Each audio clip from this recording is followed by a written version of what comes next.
The legend theme of cards are based on your typical fantasy adventuring party, but it's through two different periods of time. The Grand Legends are powerful heroes who bravely fought against an ancient evil to protect their people and usher in an era of peace. However, peace does not last. In the far future, we are introduced to the descendants of these heroes, known simply as the Legends, who have come together to combat a new evil that continues to grow in strength. Hello everyone, my name is Protagonist, you can call me Protag, and welcome to another episode of Rush Review, a series where I go over decks and themes to help introduce them to people who might want to learn about Rush, or for those who might want to try something new. The Legend cards all share the trait of being light attribute monsters with 300 defense, whose main effects involve supporting both themselves, as well as cards that have the Legend status. If you aren't aware, in Rush duels, some cards are designated as a Legend. Powerful cards with strong effects that can change the tides of battle with just their presence. In early Rush, you were only allowed to have one type of Legend card, but now you're able to wield a single Legend monster, spell, and trap in your decks.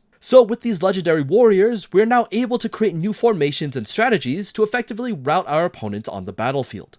So without further ado, let's get started. Our report today will guide us through several key features. The first being an introduction of the party, both past and present. Then we'll look at the powerful spells and cunning traps that will supplement our travelers on their quest. Next, we will search for reliable allies that can join us on this adventure. And finally, we must acknowledge the dangers of the road and address any potential threats that we may face on the path to victory. Starting with our heroes of the past, we have Grand Legend Saber. If you reveal one Legend Saber or one Legend card from your hand to your opponent, this card then gains 500 attack and can make up to 2 attacks on monsters. This will be your main damage dealer of the party, so a lot of cards will be used to assist her in dealing the most damage possible. We'll talk about many of these later. Grand Legend Magician's role is to assist in removing those pesky back row cards. By revealing a Legend Magician or a Legend card in your hand, you can destroy a spell or trap on your opponent's field. Grand Legend Priest is your bringer of divine justice. During the main phase that you normal summon or special summon this card, send this face-up card from your field to the grave. Then you can destroy one face-up level 10 or lower monster on your opponent's field. You can then add one Legend Priest from your graveyard back into your hand. This is a powerful removal effect, as there are only a handful of monsters that are higher than level 10. Obviously, many high-level cards have destruction prevention effects, but for those that don't, this is a dangerous card to have played against you. But with that sort of power comes a price, as now the priest sacrifices her strength to return to the field in a weaker form. Legend Priest, during the main phase you summon or special summon this card, lets you send the top 3 cards of your deck to the graveyard. Then, if you have a Legend card in your grave, you can make one face-up monster on the field lose 600 attack and defense until the end of the turn. While maybe not as strong as her past self, she is still a reliable member of the team, being able to cast debuffs to boost the attacks of her other party members. However, that's not all there is to these Grand Legends. As their tales of victory spread throughout the land, they have all become revered as true legends. In fact, all of these cards that I just mentioned have the additional benefit of being treated as a Legend card while in your hand or your graveyard, which opens up so many more ways of using these cards. Alas, we must continue these introductions. Many are probably familiar with Legend Magician, but for those who may not be, you must first excavate the top 3 cards of your deck. You can then send one excavated monster to the graveyard and shuffle the rest back into the deck. Then you can add one Legend normal monster from your grave to your hand. Legend Saber is another familiar face. During the turn that you normal summon this card, place one monster from your grave to the bottom of your deck. This card then gains 300 attack until the end of the turn. You can then add a warrior type Legend monster from your grave back into your hand. If you do, you can only attack using Celestial Warrior or Warrior type monsters this turn. This fledgling swordsman still relies on their fellow warriors for strength, so they must continue to train before they can become a true hero. Moving on to the new members of the party. We start with the dynamic duo of Legend Hunter and Legend Shooter. Beginning with Legend Hunter, reveal one Legend card in the hand to shuffle up to 2 monsters from your opponent's graveyard back into their deck. Then, if this card is in attack position, you can special summon one Legend Shooter from your graveyard to your field in face-up defense position. Legend Shooter also needs you to reveal a Legend card in your hand.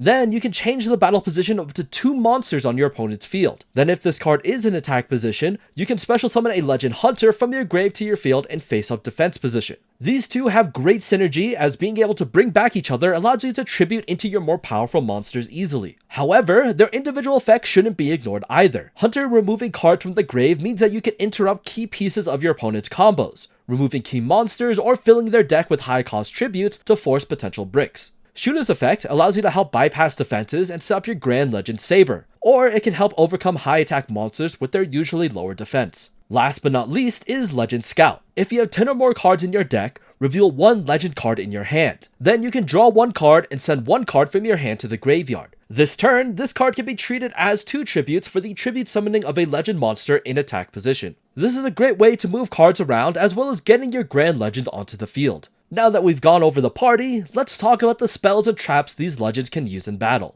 Legend Emblem looks to see if you have 10 or more cards in your deck and 2 or more light attribute monsters with 300 defense in the graveyard. If so, you can add a legend monster from your grave back to your hand. This is a great way to bring back your Grand Legends, but also an actual legend monster, whatever you choose for your deck. We'll talk about ideal choices later on. Ancient Final Battle depicts the unforgettable fight between our Grand Legends with the Demon King. In fact, because of how revered this story was, this card can also be treated as a legend card while in the hand or graveyard. On the turn that you play this, up to 3 face-up light attribute monsters with 300 defense on your field gain 500 attack and can't be destroyed by your opponent's trap card effects. The buff might not be that strong, but the protection is something to consider if you want to use it. Legend Slash needs you to send one legend card from your hand to the graveyard to destroy one card on your opponent's field. Then, if you have a warrior type legend monster in your graveyard, you can draw one card. This can be a great removal tool, even if you don't care about the card draw. However, if you do decide to have a warrior legend monster, Grand Legend Saber included, you do get that added bonus. Legend Strike requires 300 life points to activate. You can then special summon one level 4 monster with 1600 or less attack, or one legend normal monster from your grave face up to your field. If you special summon Legend Magician or a legend normal monster by this effect, you can destroy a spell or trap on your opponent's field. This with Legend Magician was an OG combo in Rush before the Forbidden Limited list hit it, allowing you to get great value off of these 2 cards alone. I mean, it still works, don't get me wrong, it's just less consistent now, that's really it. Hiya, Future Protag here. While I was working on this video, a new legend card was released. Sure, more will show up, but this seemed like a good time to add this one in. An epic tale of recollected memories depicts Legend Priest recounting her days with the Grand Legends. Because of that, this means that this card can be treated as a legend card in both your hand and the graveyard. If you have 10 or more cards in your deck, shuffle 2 monsters from your graveyard back into your deck. Then you can send the top 4 cards of your deck to the graveyard. Afterwards, add one legend monster or one legend trap card from among the cards sent. This is a powerful card that mills 4 to increase combo opportunities and even net to a legend monster or trap if you get lucky. Kinda like this next card. Fate of the World is a trap card that can be treated as a legend card while in the hand or graveyard. It activates when your opponent draws a card during their turn, or when they normal or special summon a monster during their turn. You then must shuffle one legend monster from your graveyard back into your deck. Then on this turn,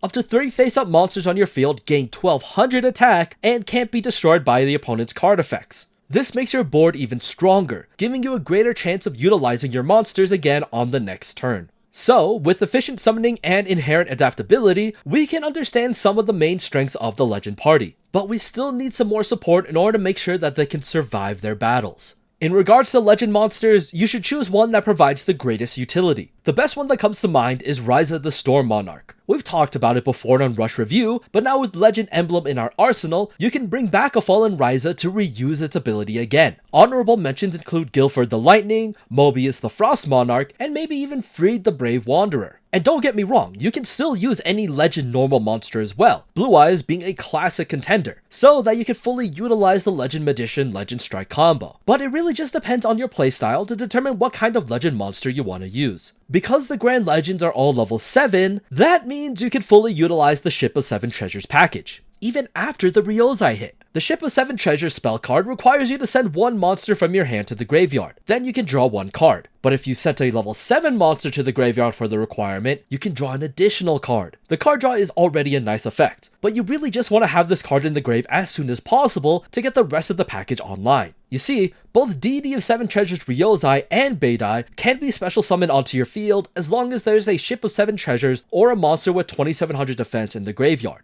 Ryozai has the continuous effect of protecting your face-up level 7 monsters and face-down spell and trap cards from being destroyed by your opponent's card effects. Beidai mills 2 and makes an opponent's monster lose 700 attack and defense until the end of their next turn. Both cards are great to have on the field as they can absorb incoming damage and protect any critical back row that you might need for your turn. Another addition I've seen is Necromaid Nana. By sending this face-up card from your field to the graveyard, you can place one level 7 monster from your graveyard to the bottom of your deck and draw 2 cards. This is just a nice way to bring back important pieces that might provide you an edge in battle. If you want to try and recycle your uses of Legend Emblem or your Legend spell, Galactic Jamais Vu could be used to try and bring those back. However, with its requirement of having no other monsters on your field in order to activate it, that could be tough to do. This monster requires a specific Legend trap to be used, but it's a very strong synergy that's been used in top tier decks. Negate War Dragon on the turn that it's summoned needs you to send the top 2 cards of your deck to the grave. Then, if you have a Negate attack in your graveyard, you can make up to 3 face-up monsters on your opponent's board lose 2,000 attack until the end of their next turn. This is an incredible debuff, almost ensuring that you can clear over most monsters. But you do have to make sure that Negate attack is in your grave first. You can do that by the milling effects of cards, or you can discard it naturally after using its effect. And this works super well with making sure that your Grand Legend Saber can hit the hardest, one of the key win conditions of the deck. With the Legend spells, cards that can give you more resources is key, so the classic one that comes to mind is Pot of Greed, allowing you more access to your deck for any Legend monsters that you might need for a requirement or to summon. You could also run Graceful Charity as well, giving you some more discard options if you want to focus more on activating your synergies faster instead. If you're really worried about the back row, Giant Trunade, a new Legend spell from the Neo Legend Awakening pack, can also assist with removal and hinder your opponent from getting good draws the next turn.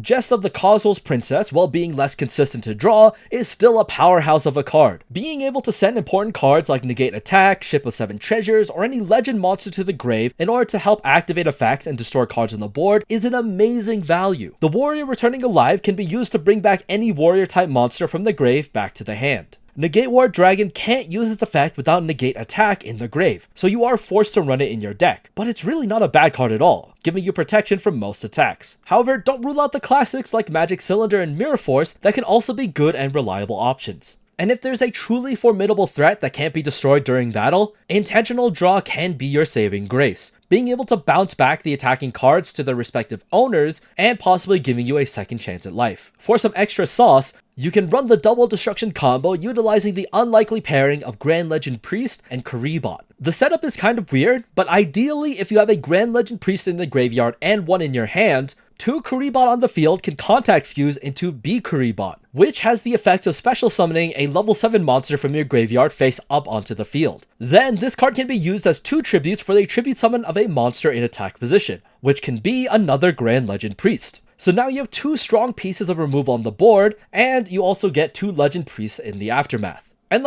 it doesn't just have to be Grand Legend Priest either, so just choose based on the board state. I'm also not against utilizing the Prime Dwarf combo to get some super strong monsters in play for follow-up. If you're lucky to go against a light deck, you get a free Super Poly, but if not, you at least get to use this with your own board if you need some extra damage. Because the deck is full of light attribute monsters with different typings, it's an ideal place for this card to be used for the fusion summoning of Prime Pierce Giant. This card has the continuous effect of giving your level 7 or higher light monsters the ability to pierce and protects your own monsters from being used for a fusion summon. Giving this ability to Grand Legend Saber really lets you strike true and deal damage regardless of the board state. So with all of this in mind, let's be aware of the upcoming dangers of using this deck. As your main damage dealer is Grand Legend Saber, many people will probably know that and will do their best to either prevent it from attacking or prevent it summoning altogether. Cards like Stumbling Rock can really hinder your plays since this deck relies solely on tribute summoning. Look out for other forms of interruption too, like traditional attacks and Shiny Shady, as they stop your Grand Legends and reduce your resources to set up your board.